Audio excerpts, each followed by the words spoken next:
ಅಯೋಧ್ಯಾಕಾಂಡದ 39ನೇ ಸ್ವರ್ಗ. ದಶರಥನ ವಿಲಾಪ. ರಾಜನ ಆಜ್ಞೆಯಂತೆ ಸುಮಂತ್ರನು ರಥವನ್ನು ಸಜ್ಜುಗೊಳಿಸಿದುದು. ಕೋಶಾಧ್ಯಕ್ಷನು ಬಹುಮೂಲ್ಯವಾದ ಆಭರಣಗಳನ್ನು ಸೀತೆಗೆ ಕೊಟ್ಟುದು. ಪತಿಯ ಸೇವೆ ಮಾಡಿಕೊಂಡಿರುವಂತೆ ಸೀತೆಗೆ ಕೌಸಲ್ಯೆಯಿಂದ ಉಪದೇಶ. ಸೀತೆಯ ಸಮ್ಮತಿ. ತಂದೆಯ ವಿಷಯದಲ್ಲಿ ದೋಷವೆಣಿಸಬಾರದೆಂದು ಶ್ರೀರಾಮನಿಂದ ತಾಯಿಗೆ ಹಿತೋಕ್ತಿ. ಶ್ರೀರಾಮನು ಇತರ ಮಾತೆಯರಿಂದಲೂ ವನವಾಸಕ್ಕೆ ಅನುಮತಿಯನ್ನು ಬೇಡಿದುದು. ಶ್ರೀರಾಮನ ಮಾತನ್ನು ಕೇಳಿ ಮತ್ತು ಮುನಿವೇಷವನ್ನು ಧರಿಸಿದ್ದ ಅವನನ್ನು ನೋಡಿ ಪತ್ನಿಯರೊಡನಿದ್ದ ರಾಜನು ಕರ್ತವ್ಯ ಜ್ಞಾನ ಶೂನ್ಯನಾದನು. ದುಃಖದಿಂದ ಪರಿತಪ್ತನಾದ ರಾಜನು ರಾಘವನನ್ನು ದಿಟ್ಟಿಸಿ ನೋಡಲು ಕೂಡ ಸಮರ್ಥನಾಗಲಿಲ್ಲ. ಖೇದವಾದ ಮನಸ್ಸಿನಿಂದ ಕೂಡಿದ್ದ ಅವನು ಒಮ್ಮೆ ಶ್ರೀರಾಮನನ್ನು ಬಹುಪ್ರಾಯಸದಿಂದ ನೋಡಿದರೂ ಅವನೊಡನೆ ಮಾತನಾಡಲಂತೂ ರಾಜನಿಗೆ ಸಾಧ್ಯವಾಗಲೇ ಇಲ್ಲ. ಅಂತಹ ಸ್ಥಿತಿಯಲ್ಲಿ ರಾಜನು ಮುಹೂರ್ತ ಕಾಲ ಪ್ರಜ್ಞಾಹೀನನಂತೆಯೇ ಇದ್ದನು. ಬಳಿಕ ರಾಜನು ಅತ್ಯಂತ ದುಃಖಿತನಾಗಿ ಶ್ರೀರಾಮನನ್ನೇ ಚಿಂತಿಸುತ್ತಾ ಗೋಳಾಡಿದನು. ನಿಜ, ಈ ದುಃಖವು ನನಗೆ ಪ್ರಾಪ್ತವಾಗಬೇಕಾದರೆ ನಾನು ಹಿಂದಿನ ಜನ್ಮದಲ್ಲಿ ಅನೇಕಾನೇಕ ಹಸುಗಳನ್ನು ಕರುಗಳಿಂದ ಬೇರ್ಪಡಿಸಿರಬೇಕು, ಅನೇಕ ಪ್ರಾಣಿಗಳನ್ನು ಹಿಂಸಿಸಿರಬೇಕು. ಆ ಪಾಪ ಕಾರ್ಯದ ಫಲವಾಗಿಯೇ ಇಂದು ನನಗೆ ಈ ದುಸ್ಥಿತಿಯುಂಟಾಗಿದೆ. ಕೈಕೇಯಿಂದ ನಾನಿಷ್ಟೊಂದು ಕ್ಲೇಶಗಳನ್ನು ಅನುಭವಿಸುತ್ತಿದ್ದರೂ ನನಗೆ ಮರಣವೇ ಇಲ್ಲವಾಗಿದೆ. ಕಾಲವು ಸನ್ನಿಹಿತವಾಗದೆ ಜೀವವು ದೇಹವನ್ನು ಬಿಟ್ಟು ಹೋಗುವುದಿಲ್ಲ. ಯಜ್ಞೇಶ್ವರನಿಗೆ ಸದೃಶನಾದ ನನ್ನ ಮಗನು ಸೂಕ್ಷ್ಮ ವಸ್ತ್ರವನ್ನು ಬದಿಗಿಟ್ಟು ತಪಸ್ವಿಗಳಿಗೆ ಯೋಗ್ಯವಾದ ನಾರುಮುಡಿಯನ್ನುಟ್ಟು ನೆನ್ನೆದುರಿನಲ್ಲಿಯೇ ನಿಂತಿರುವುದನ್ನು ನೋಡುತ್ತಿದ್ದೇನೆ. ವಂಚನೆಯ ಮಾರ್ಗವನ್ನಾಶ್ರಯಿಸಿ ಸ್ವಾರ್ಥ ಸಾಧನೆಯನ್ನು ಮಾಡಿಕೊಳ್ಳಲೆತ್ನಿಸಿರುವ ಕೈಕೇಯಿಯೊಬ್ಬಳಿಂದಾಗಿ ಸಕಲ ಪ್ರಜೆಗಳು ರಾಮನ ವಿರಹ ಕ್ಲೇಶವನ್ನು ಅನುಭವಿಸುತ್ತಿರುವರು. ಕಂಬನಿ ತುಂಬಿದ ಕಣ್ಣುಗಳಿಂದ ಕೂಡಿದ್ದ ದಶರಥ ರಾಜನು ಹೀಗೆ ಹೇಳಿ ರಾಮ ಎಂದು ಒಂದು ಬಾರಿ ಸಂಕಟದಿಂದ ಕೂಗಿದನು.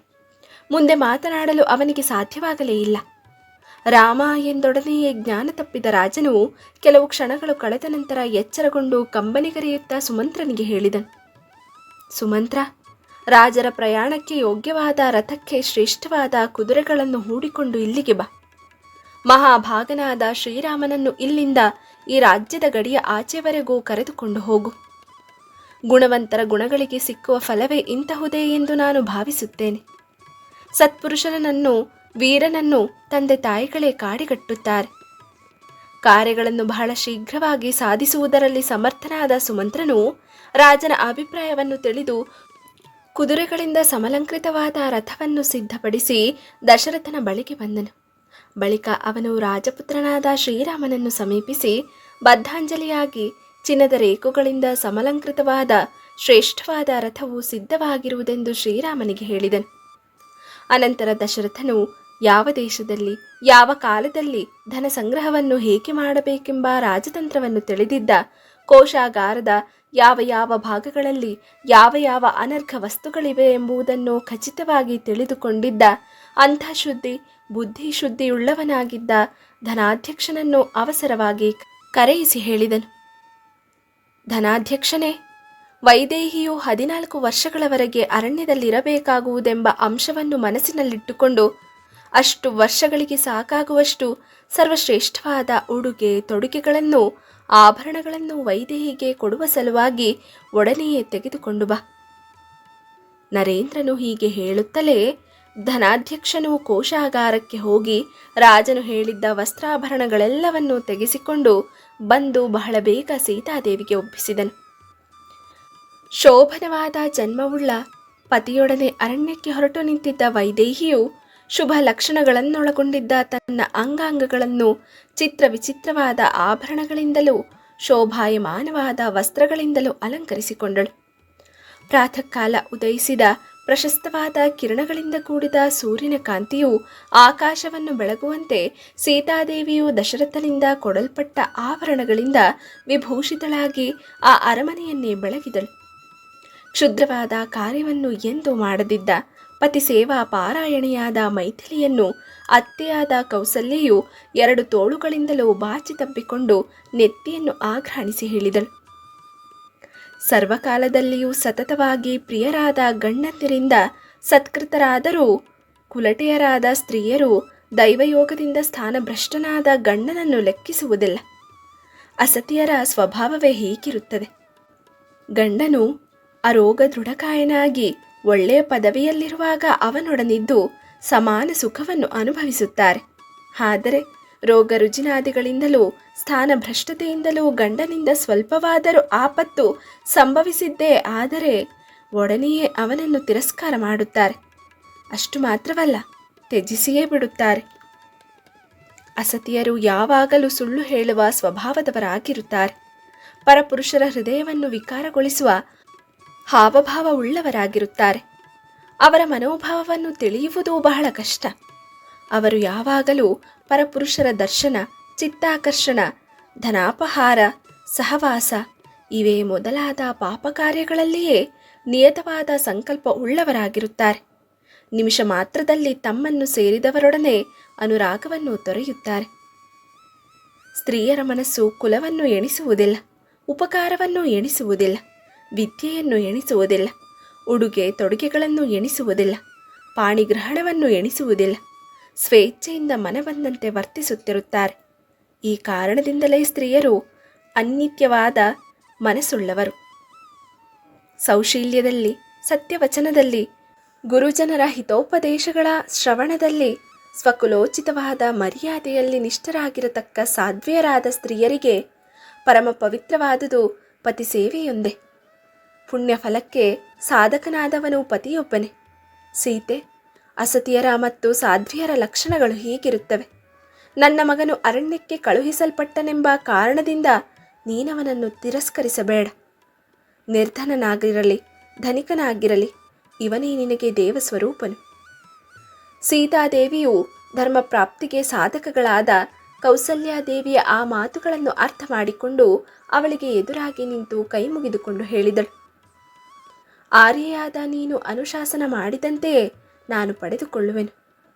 ಪತಿಯ ವಿಷಯದಲ್ಲಿ ಹೇಗೆ ನಡೆದುಕೊಳ್ಳಬೇಕೆಂಬುದನ್ನು ನಾನು ತಿಳಿದಿರುವೆನು. ಈ ಧರ್ಮವನ್ನು ನಾನು ನನ್ನ ತಂದೆ ತಾಯಿಗಳಿಂದಲೇ ಕೇಳಿ ತಿಳಿದುಕೊಂಡಿರುವೆನು. ಆರ್ಯಳೆ, ಅಸತಿಯರಿಗೆ ಸಮಾನಳನ್ನಾಗಿ ನನ್ನನ್ನು ಕಾಣುವುದು ಉಚಿತವಲ್ಲ. ಚಂದ್ರನಲ್ಲಿರುವ ಪ್ರಭೆಯು ಚಂದ್ರನಿಂದ ಬೇರ್ಪಡದಂತೆ ಪತಿವ್ರತಾ ಧರ್ಮವು ನನ್ನಿಂದ ಬೇರ್ಪಟ್ಟಿರುವುದಿಲ್ಲ. ತಂತಿಯಿಲ್ಲದ ವೀಣೆಯು ನಾದ ಮಾಡುವುದಿಲ್ಲ, ಚಕ್ರವಿಲ್ಲದ ರಥವು ಚಲಿಸುವುದಿಲ್ಲ. 100 ಮಕ್ಕಳಿದ್ದರೂ ಪತಿಯಿಂದ ವಿಹೀನಳಾದ ಸ್ತ್ರೀಯು ಸುಖದಿಂದಿರಲಾರಳು. ತಂದೆ, ತಾಯಿ ಮತ್ತು ಮಕ್ಕಳು ಅಲ್ಪವಾದ ಸುಖವನ್ನು ಕೊಡಬಲ್ಲರು, ಆದರೆ ಪತಿಯು ಅಮಿತವಾದ ಸುಖವನ್ನು ಕೊಡುತ್ತಾನೆ. ಐಹಿಕ, ಆಯುಷ್ಮಿಕ ಸುಖಗಳೆರಡನ್ನೂ ಪತಿಯು ಕೊಡಬಲ್ಲನು. ಅಂತಹ ಅಪಾರವಾದ ಸುಖವನ್ನು ನೀಡುವ ಪತಿಯನ್ನು ಯಾರು ತಾನೇ ಪೂಜಿಸದಿರುತ್ತಾರೆ? ಆರ್ಯಳೆ, ಈ ರೀತಿಯಲ್ಲಿ ಪಾತಿವ್ರತ್ಯ ಧರ್ಮವನ್ನು ಆಚರಿಸುತ್ತಿರುವ ಶ್ರೇಷ್ಠರೆನಿಸಿದ ತಂದೆ, ತಾಯಿ, ಆಚಾರ್ಯರಿಂದಲೂ ಪತಿವ್ರತಾ ಧರ್ಮದ ಫಲವೆಷ್ಟೆಂಬುದನ್ನು ಕೇಳಿ ತಿಳಿದುಕೊಂಡಿರುವ ನಾನು ಪತಿಯನ್ನು ತಿರಸ್ಕಾರ ಮಾಡುವೆನೆ? ಸ್ತ್ರೀಣಾಂ ಭರ್ತ ಹಿ ದೈವತಂ. ಹೆಂಗಸರಿಗೆ ಪತಿಯೇ ದೈವವೆಂಬುದನ್ನು ದೃಢವಾಗಿ ನಂಬಿರುವವಳು ನಾನು.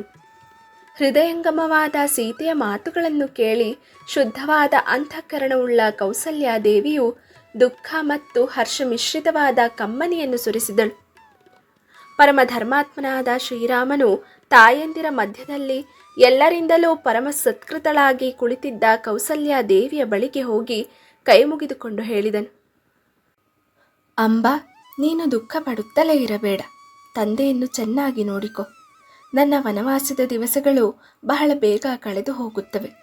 ನೀನು ಮಲಗಿ ಏಳುವಷ್ಟರಲ್ಲಿಯೇ ಈ 14 ವರ್ಷಗಳು ಕಳೆದು ಹೋಗಿರುತ್ತವೆ. ಪಿತೃವಾಕ್ಯವನ್ನು ಪೂರ್ಣವಾಗಿ ಪರಿಪಾಲಿಸಿ ಸುಹೃದರೊಡನೆ ನಿನ್ನ ಬಳಿಗೆ ಬರುವ ನನ್ನನ್ನು ಬಹಳ ಬೇಗ ಕಾಣುವೆ. ಸಮಯಕ್ಕೆ ತಕ್ಕುದಾದ ಸದಭಿಪ್ರಾಯವನ್ನು ಕೊಡುವ ಮಾತುಗಳನ್ನು ಶ್ರೀರಾಮನು ಕೌಸಲ್ಯಕ್ಕೆ ಹೇಳಿ ತನ್ನ 350 ಮಂದಿ ತಾಯಿಯರನ್ನು ಸವಿ ಮಾತುಗಳಿಂದ ಸಂತೈಸಬೇಕೆಂದು ಆಲೋಚಿಸಿ ಅವರ ಬಳಿಗೆ ಹೋದನು. ಕೌಸಲ್ಯ ದೇವಿಯಂತೆಯೇ ಮಗನ ವಿಯೋಗ ದುಃಖದಿಂದ ಪೀಡಿತರಾಗಿದ್ದ ತಾಯಂದಿರನ್ನು ಕುರಿತು ಶ್ರೀರಾಮನು ಬದ್ಧಾಂಜಲಿಯಾಗಿ ಧರ್ಮಯುಕ್ತವಾದ ಈ ಮಾತುಗಳನ್ನು ಹೇಳಿದನು. ಮಾತೆಯರೇ, ಒಟ್ಟಿಗೆ ವಾಸ ಮಾಡುತ್ತಿರುವ ಕಾರಣದಿಂದ ಅಥವಾ ಅಜ್ಞಾನದ ಕಾರಣದಿಂದ ನಿಮಗೆ ಅಸಮಾಧಾನವಾಗುವ ಯಾವುದಾದರೂ ಕಾರ್ಯವನ್ನು ನಾನು ಮಾಡಿದ್ದರೆ ಅಥವಾ ಕಠಿಣವಾದ ಯಾವುದಾದರೂ ಮಾತನ್ನು ಆಡಿದ್ದರೆ ಅವೆಲ್ಲವನ್ನು ಕ್ಷಮಿಸಿ ನನಗೆ ವನವಾಸಕ್ಕೆ ಹೋಗಲು ಅನುಮತಿ ಬೇಕೆಂದು ನಿಮ್ಮೆಲ್ಲರನ್ನು ಪ್ರಾರ್ಥಿಸುತ್ತೇನೆ. ಧರ್ಮಯುಕ್ತವಾದ ಮತ್ತು ಸಮಾಧಾನಕರವಾದ ರಾಘವನ ಆ ಮಾತನ್ನು ಅವರೆಲ್ಲರೂ ಶೋಕದಿಂದ ಪರಿತಪ್ತವಾದ ಮನಸ್ಸಿನಿಂದ ಕೇಳಿದರು. ಕ್ರೌಂಚ ಪಕ್ಷಿಗಳ ಕಲಕಲ ನಿನಾದದಂತೆ ದಶರಥನ ಪತ್ನಿಯರು ಹಾ ಪುತ್ರಕ, ಹಾ ರಾಮ ಎಂಬ ಆಹಾಕಾರ ನಿನಾದವು ಎಲ್ಲೆಡೆಗಳಿಂದಲೂ ಕೇಳಿಬರುತ್ತಿದ್ದಿತು. ಹಿಂದೆ ಮೇಘಗಳ ಧ್ವನಿಯಂತಿದ್ದ ಭೇರಿ ಮೃದಂಗಾದಿ ಮಂಗಳವಾದ್ಯಗಳಿಂದ ಮೊಳಗುತ್ತಿದ್ದ ದಶರಥನ ಅರಮನೆಯು ಅಂದು ವ್ಯಸನವನ್ನು ಹೊಂದಿ ಅತ್ಯಂತ ದುಃಖಗೊಂಡ ಪರಿಜನರ ರೋದನ ಗೋಳಾಟಗಳಿಂದ ತುಂಬಿ ಹೋಯಿತು. ಇಲ್ಲಿಗೆ 39ನೆಯ ಸರ್ಗವು ಮುಗಿಯಿತು.